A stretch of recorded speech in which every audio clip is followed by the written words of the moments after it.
welcome to our show, Environmental Breakdown, where we break down environmental news for you and collectively hope that this isn't the last week tonight.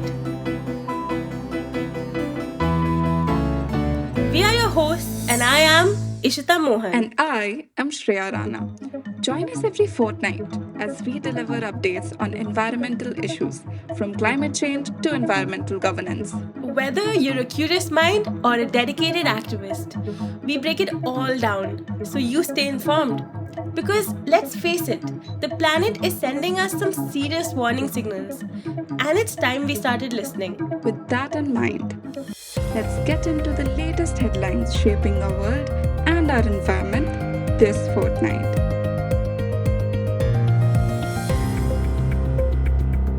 In extreme weather news, floods have devastated kharif crops in North Bihar, displaced 34,000 people, and sadly claimed 10 lives in Tripura.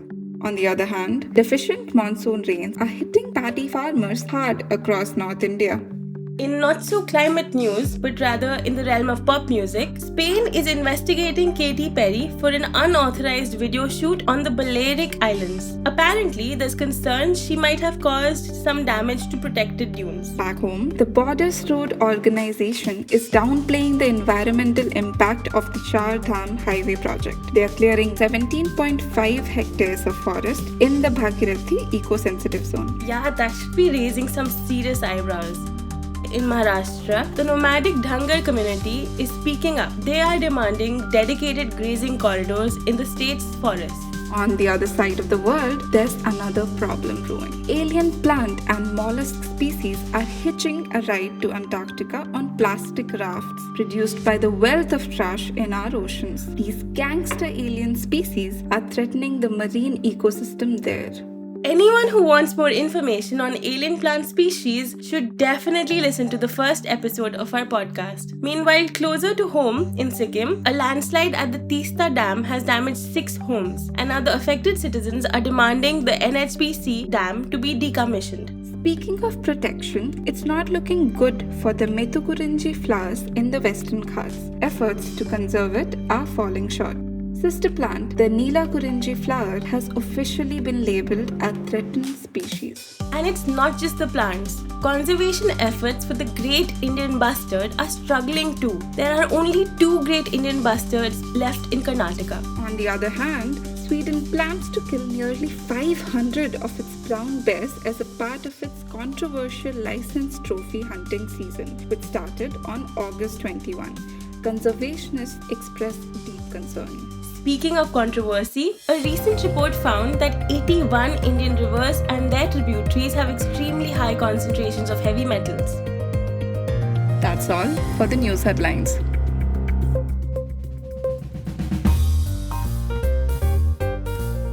क्या आपके toothpaste में नमक है? हाँ, जरूर है. और क्या आपके नमक में माइक्रोप्लास्टिक्स हैं?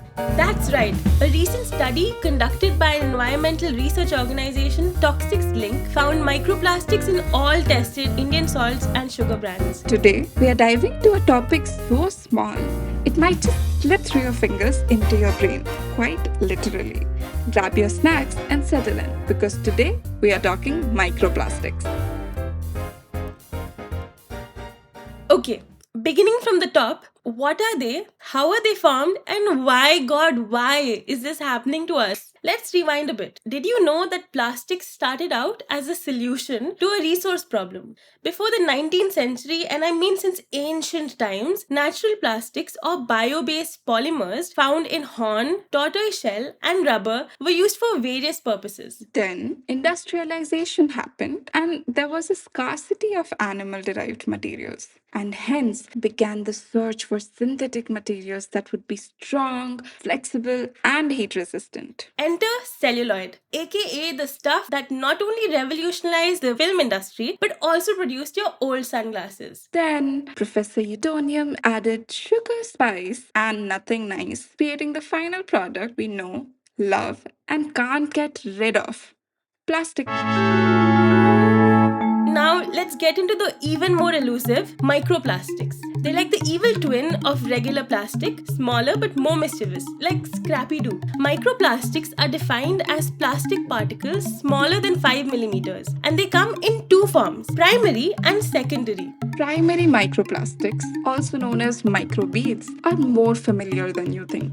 These are the manufactured polyethylene plastic balls or exfoliants you've been massaging into your face or brushing your teeth with, all in the name of self care. These small particles can easily pass through water filtration systems, eventually reaching oceans and lakes, where they pose a threat to aquatic life. Microbeads have been present in personal care products for about 50 years. Gradually, they replaced natural ingredients. It's like trying to clean your house by sprinkling glitter everywhere. Sure, it looks shiny for a second, but good luck getting rid of it. Secondary microplastics, on the other hand, are the gift that keeps on giving. These little brats are born when larger plastics, the kind that are already cluttering up the world, decide to break down into even tinier fragments.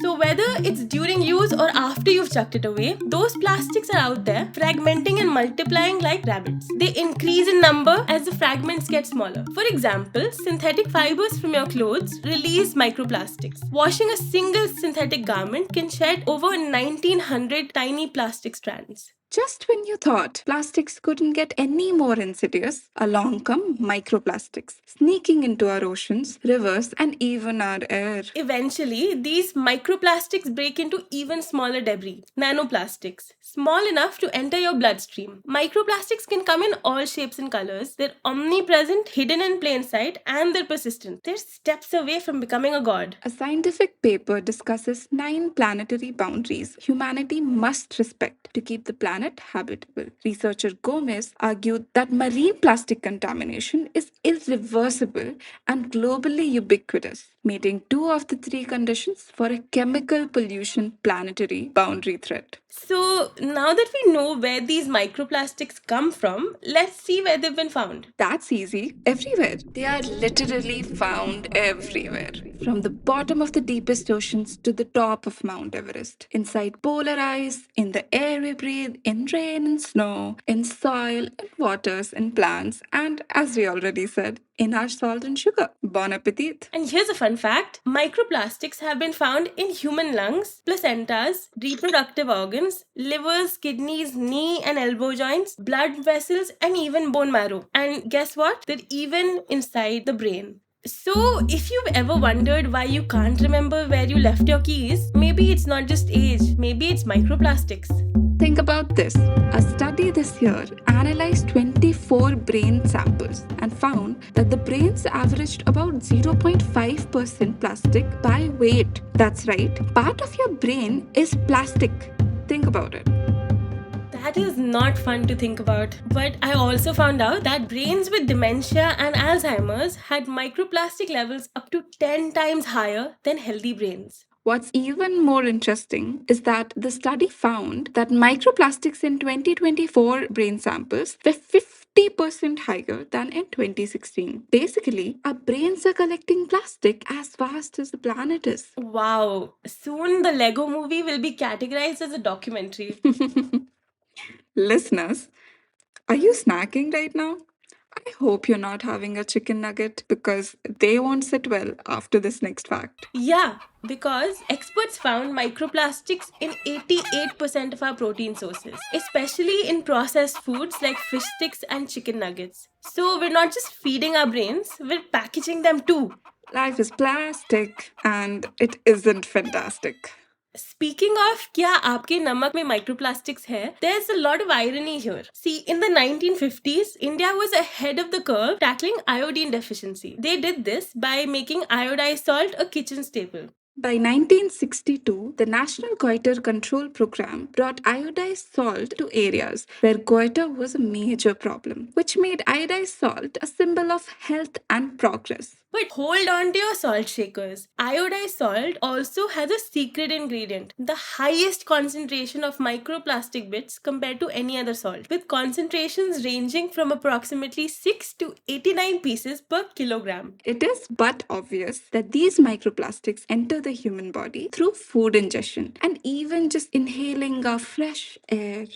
The question is, what does it do to you once it's inside your body, you know? While it's too early to pin down all the risks of microplastics, studies indicate that they can cause DNA damage and changes in gene activity. These are known risks for cancer development. But that's not all, folks. Microplastics come with a toxic entourage, including chemicals like BPA, also known as bisphenol A, which leaches from food containers into your food, especially when heated. They also carry heavy metals, all of which are known or suspected to disrupt our nervous, reproductive, and other systems. It's like these plastics aren't content just being a nuisance. They've got to bring their toxic buddies along for the ride. Oh man, these particles also interfere with the hormonal systems, mimicking our hormones like estrogen and contributing to weight gain and metabolic issues. So, it has become clear that our reliance on plastic is not just an environmental challenge but a pressing public health concern. Not to go back and forth, but microplastics are also inextricably linked with climate change. The production and destruction of plastics produce greenhouse gases, which crank up climate change. Yeah, leveling up its game, studies suggest that microplastics are messing with marine microorganisms. Those poor little guys responsible for sucking up carbon dioxide and churning out oxygen. Oh, can we now segue into the science fiction turned real life problem of plastic rocks?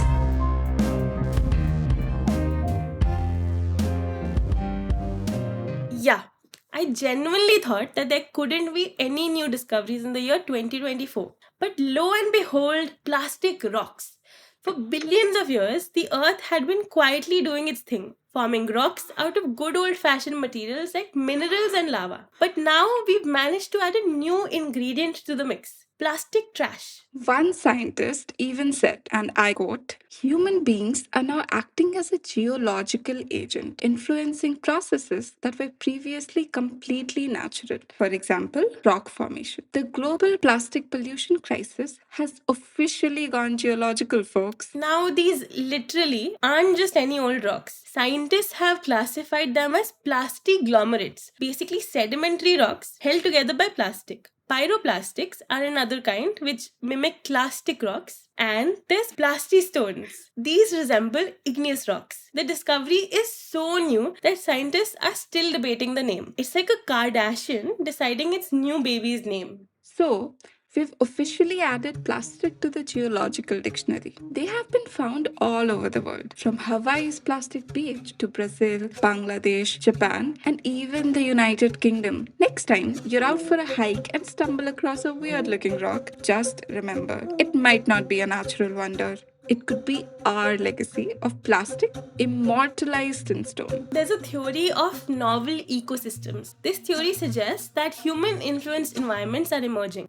Are these plastic rocks just a product of the Anthropocene or the age of the human? Whether that idea comforts us or terrifies us, they could be seen as a novel ecosystem. But let's not go ahead and assume that we're evolving into some polybogs, Barbie's futuristic cousin. But then again, who knows? Maybe that's what the next generation should be called.